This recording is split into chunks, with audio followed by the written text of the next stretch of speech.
afternoon, everyone.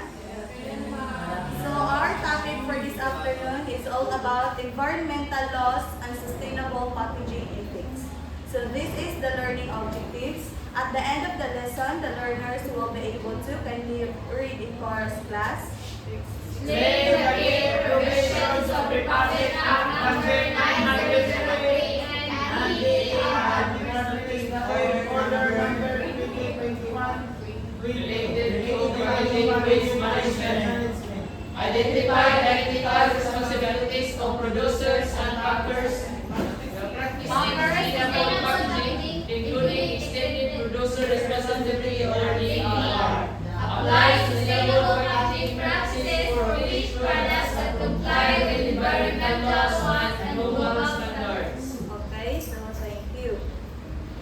So why is packaging important in fish processing? Mr. Elo. Why is packaging important in fish processing, ma'am? Yes. Well, packaging is important, really important in fish processing, ma'am. It is because na i-process na mga dimang isda, ma'am, which is imo na siya ginahiwa or imo na siya as was said, gina-process. So, in terms na is prone na siya sa contamination or something bacterial contamination na ma'am. So dapat kayo na may proper packaging to avoid spoilage. Alright, so thank you.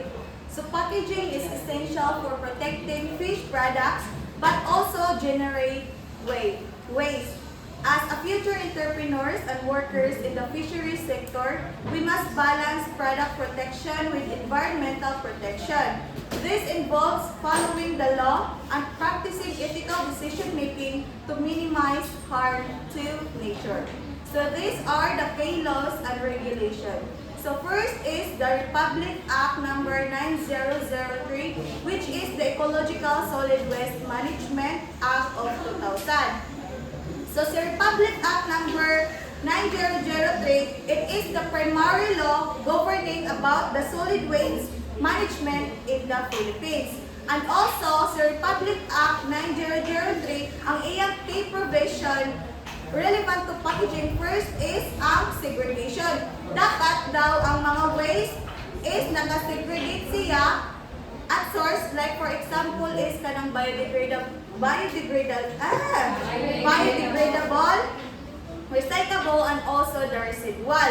And also, ang recycling be mandated that the creation of materials recovery facilities or ang MRF, and also they encourage to use the recyclable na mga materials for the packaging. And also, ang prohibition diri as a Republic Act number 9003 is to ban the use of the non-environmentally acceptable packaging materials where is alternative siya for the excess. So, kinsa da ay mga responsible ani sa Republic Act number 9003, Mr. Bio? Kinsa da ay ang responsible ani sa packaging? Kinsa da ay dapat, di ba sa Republic Act number 9003 is nag-mandate sila para kanang magamit ta og mga environmental materials for packaging. So kinsa da ay ang kuan ani kanang naay responsibilidad? Okay, ma'am. In terms of packaging, ang malilinig sa mga natural, biodegradable is ang mga companies na nag-provide of necessity, for example, pag-aabot, labi na sa mga processed food like tuna, etc. Alright, so correct si Mr. Bio. The businesses, which is they must properly dispose their waste and manage their waste also. So next is the DNR Administrative Order number 2021-20. So kini it is ang kuan DNR is this is the regulation that aim at phasing out, i-phase out niya ang mga harmful na single-use sa mga plastic. And also, si DNR is mo ni siya ang mag-phase out bitaw nga dapat is magamit ra ta og mga single-use nga mga plastics. So, unsa da ay impact what is the impact in its to fish packaging? First is restriction. They limits the use of the unnecessary single-use plastics that are hard to recycle. Si Kuan also, si DNR is they mandated that food and fisheries sectors must shift to kanang reusable, recyclable, and compostable nga mga alternatives nga mga packaging which is easy nga siya to ma-compose na. So, ang goal sa DNR administrative order is to reduce plastic leakage into the environment and marine life from plastic pollution. So, next is ethics and sustainable practices. So, first is extended producer responsibility or EPR. So, also, is when we say extended producer responsibility or EPR, also da ay siya namang idea, Mr. Lambot. Mr. Igos, also da ay para sa imo sa extended producer responsibility.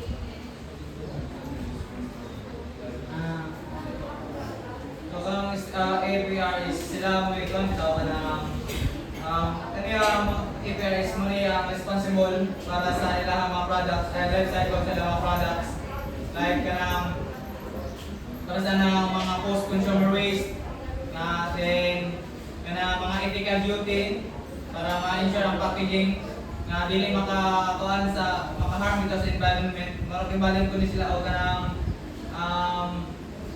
ano bitong mga rules kaya kung matawag rules sa kuan, mga laws para makuan bitaw, maiwasan na ay malikayan ang sa bitaw ganing pollution. Okay, so sakto no. Si extended producer responsibility is mo ni siya ang policy approach whereas ang producer is responsible siya for the entire life cycle of their products which is kanang including dire ang post-consumer na mga disposal.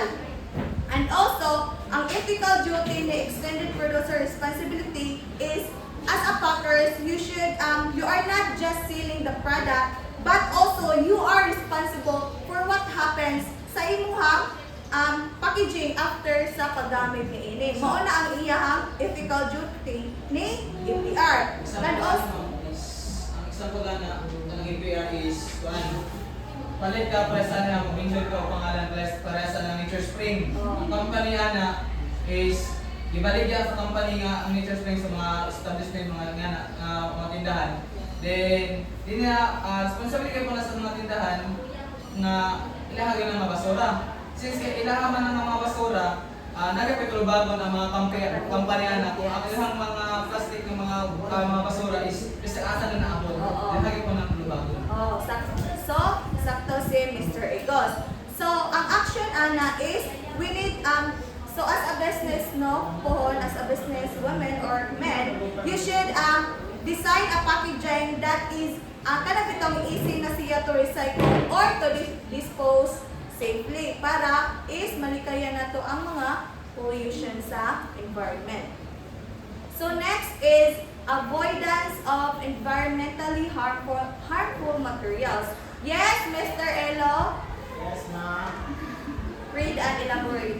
So, avoid using styrofoam and other non-biodegradable materials that take long time to decompose and minimize excessive packaging by using only what is necessary to protect the product. So, in terms of this packaging, ma'am, it depends on your food or product that you are going to package.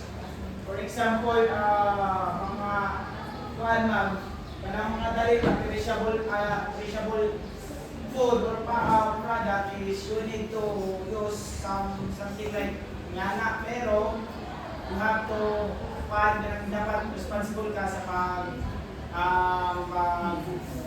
responsible ka sa paghipos anang gigamit ng mga packaging or paglabog. So while sa katungkuban ng mga product na dili mo necessary or dili pang long term na use or consumption is no need to use that kind of packaging, ma'am, because para siya nga something like over gani siya kaayo para sa product na dili mo suitable para na product. Okay, so sakto no.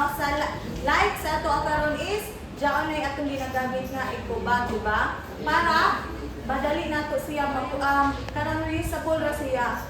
So sakto no. So next is the global standards. So the global standards is the Global Aquaculture Alliance or GAA. It is the best aquaculture practices or BPAT. So when we say kanang Global Aquaculture Alliance is mauni siya ang BPAT certification na nag-require siya para sa operation script for the environmental standards. So dapat if kuan ka na bitaw sa usa ka business, dapat is magkuha sila aning BPAT certification because ang BPAT certification is mao ni siya ang nag-require siya strict nga environmental standards. So including ani ang responsible sa imong packaging, ang imong proper waste management plans, and also the use of the eco-friendly materials para ma-minimize nato ang pollution. And also ang Global Aquaculture Alliance or ang kaning best aquaculture practices is nag-promote siya og sustainable nga practices sa mga fisheries operations, ensuring ani ang mga environmental protection and also para ma-maintain nato ang product quality. Because by meeting these global standards, it increases the ang imuhang market credibility, ang imuhang madali ra sa panindali ra ma-sold out ang imuhang product, and also it is easier for the local products to be accepted ang dali ra siya ma-exported internationally. So in summary class, ang Republic Act